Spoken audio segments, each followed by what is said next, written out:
Alright guys, so I'm going to talk about the Harden trade, specifically his contract details and whether he deserves the money he wants or not. So James Harden was traded along with PJ Tucker to the LA Clippers for Marcus Morris, Nicholas Batum, Robert Covington, KJ Martin, and multiple draft picks and pick swaps. And I'm not really going to say whether that was a good deal for Philly or not, because I don't think that's the only deal they're going to make within these next few months.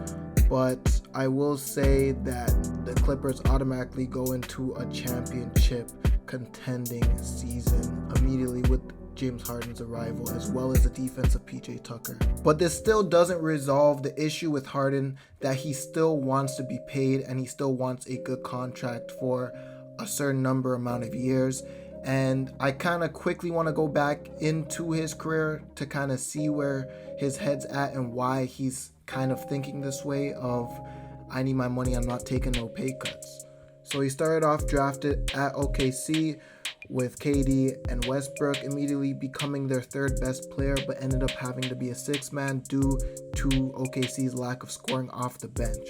Even though James Harden was OKC's sixth man, he still had an essential role and played in clutch moments of the game and had a good amount of minutes per game, and he was able to step up in big moments to bring them to a finals appearance, as well as get sixth man of the year during his time at OKC. Even though James Harden had a bad finals performance overall, that doesn't change the fact that there are still a young team in OKC that had a chance to be a dynasty with Kevin Durant, Russell Westbrook, and James Harden.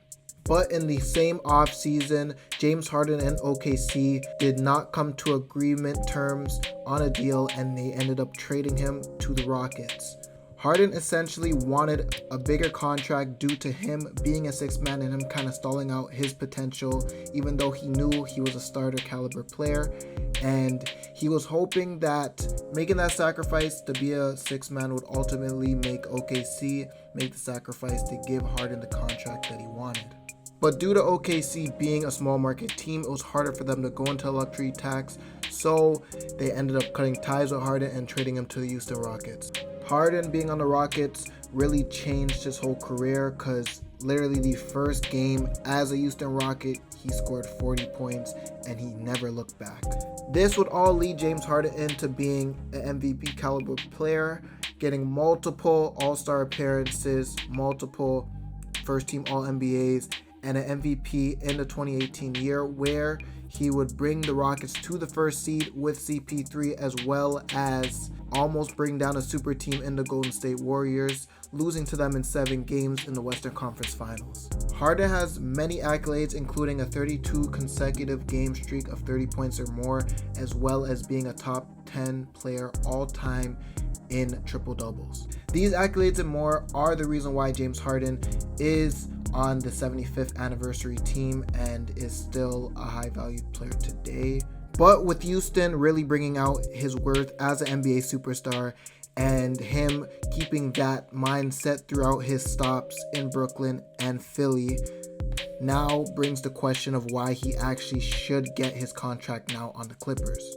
So most people's gripes with Harden is his performances in the playoffs and how much is dropped compared to his regular season averages, especially with his percentages, and most of that is due to his style of play, especially in Houston, where it was a lot of ISO ball and basically the team relying on him to create really every bucket for himself and for others. This would change with Harden as he got traded to the Brooklyn Nets with already established stars in KD and Kyrie on the roster. With James Harden as the main facilitator for Brooklyn, gave the Nets the chance to be a top team in the East and easily a championship contender, but due to the limited games that they had together because of injuries, as well as the dysfunction between the front office and Kyrie and their mini saga, gave James Harden second thoughts about the situation in Brooklyn, and probably added into the fact that they weren't trying to pay one star in Kyrie.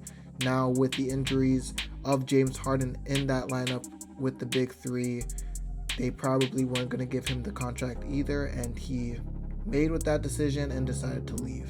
Then comes the Philadelphia 76ers, where he took a mini pay cut for a little bit for other players to get signed, most likely hoping to get a deal at the end, and nothing came through. And that's really what made him very disgruntled and really didn't want to play with the team anymore. With the Clippers, this is a move that automatically propels them into a championship contending situation and brings a third star in Harden. And now they have the opportunity to win a championship in a 2 to 3 year window. With Kawhi and Paul George being the primary options, this would make James Harden the third option and primary ball handler and facilitator. And this is the perfect role for Harden, because the last time he was in this role, it was with the Brooklyn Nets, where they were, again, unstoppable, and they looked like they were going to win a championship that year until injuries took over. And him going back in this situation really helps him, and this will honestly help the Clippers a lot in the long run when it comes to the playoffs, and even him coming into his own and being a second option in times where other teams may lock down Paul George or Kawhi in certain moments.